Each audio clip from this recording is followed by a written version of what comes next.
Vuma FM Adult Radio for the young at heart at 5 minutes before 6 o'clock. Ngalesi sikhathi ngisuke sengithi bamba sengiyavala.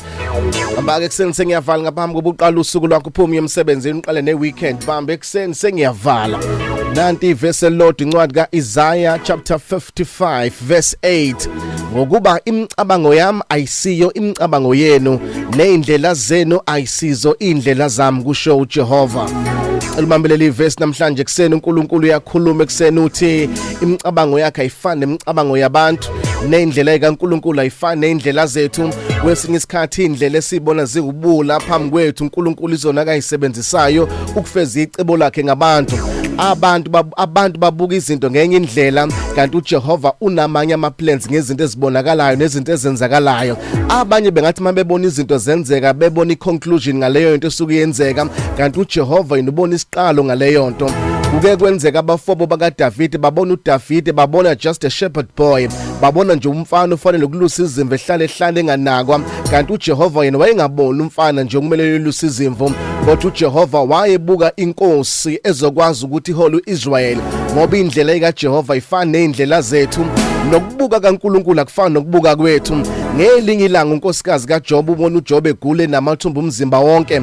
uJob ubona unkosikazi kaJob ubona uNkulunkulu oshiya uJob kodwa uJob akaboni lokho ubona uNkulunkulu ozoba nayo ozomkhulula esimeni sakhe ngoba uma izinto zenzeka uNkulunkulu ungayitshela ukuthi ubuka njengawe.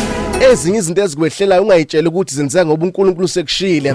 Kwesinye isikhathi uNkulunkulu uvumela izinto ezithile ukuze azoyisebenzisa ukuphakamisa impilo yakho nokufeza icebo ngawe ngoba ukubuka kaJehova kufana nokwethu. Kwesinye isikhathi uJehova uke kuvalela umnyango empilweni uzuyitshela ukuthi kuphelile ngayo kanti uNkulunkulu uyabona ukuthi manje engavala lo mnyango khona ongcono uzovuleka ngoba indlela zakhe ayifani neindlela zethu. Ngakho makwenzeka izinto ezithile ezimpilweni zethu singayitshela ukuthi uJehova uvalile. But we must know and we must try to inquire of the Lord ukuthi uNkulunkulu ithini iplan yakhe ngalesi simo ngoba indlela zakhe ayifani neindlela zethu. Kuke kwashona uLazarus ngelinye ilanga uJesu wangafika ukuzombona waze wangcwatshwa kwaze kwaphela 4 days engafikile uJesu ukuzobona kubo kaLazarus.